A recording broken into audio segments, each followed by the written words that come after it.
siapa yang terbaik dalam perbaikan poros belakang. Teknisi dari Pakistan berani mengklaim sebagai yang terbaik. Poros belakang berat ini, sebelum kelebihan beban, pasti bisa digunakan dengan normal. Tetapi setelah patah, pemiliknya tidak mampu membeli suku cadang. Oleh karena itu, pemilik mobil mencari bengkel perbaikan di Peshawar, bersiap untuk menambal dua bagian dan melanjutkan penggunaan. Setelah pemeriksaan teliti oleh teknisi, ditemukan bahwa kepala poros belakang tidak hanya mengalami retakan yang parah, dan seluruh tingkat horizontal juga mengalami perubahan. Mengingat bahwa area retakan masih merupakan bagian dari perbaikan sebelumnya, teknisi gunakan elektroda untuk melakukan pengelasan, dengan tujuan untuk memperlebar lebar retakan, meningkatkan area pengelasan kekuatan pengelasan.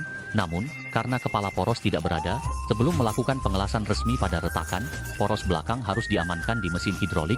Kepala poros akan diposisikan kembali, dan ketika retakan di bagian dalam sepenuhnya cocok dan rapat, maka titik retakan dapat langsung dilas dan diamankan. Walau kepala hidrolik diangkat, tidak akan bergeser. Selanjutnya, digunakan alat pengukur untuk mengukur konsentrik kepala poros, sehingga pekerjaan persiapan sebelum pengelasan telah selesai. Ketika retakan yang diperlebar masih memiliki kedalaman tertentu, teknisi harus menggunakan banyak elektroda untuk mengisi dan mengelas, hingga permukaan las rata dengan tepi. Meskipun retakan pada poros belakang sekarang sudah diperbaiki, untuk memastikan poros belakang tahan lama dan tidak retak lagi, hanya mengandalkan pengelasan sederhana tidak akan memenuhi persyaratan. Dengan kebutuhan untuk memperkuat bagian luar, teknisi pertama-tama harus mengukur panjang kurva poros, agar memudahkan dalam memilih pelat baja yang sesuai. Selanjutnya, peta yang baru saja diukur akan dibandingkan dan ditandai.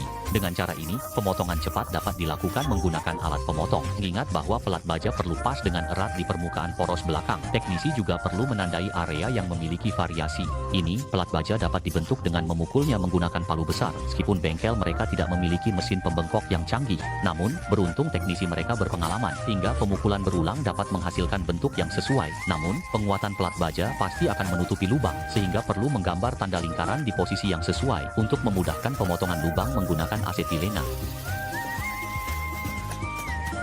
Setelah pemotongan selesai, teknisi melanjutkan untuk memukul bagian luar, agar pelat baja dapat mengikuti kurva yang kira-kira sesuai. Namun, pembentukan manual pasti akan memiliki kesalahan, sehingga teknisi harus menggunakan peralatan spiral yang canggih, agar pelat baja terpasang pada poros belakang, agar tidak ada rongga yang mempengaruhi kekuatan. Setelah melakukan pengelasan pada satu posisi, peralatan dipindahkan, sehingga pelat baja yang diperkuat berfungsi baik.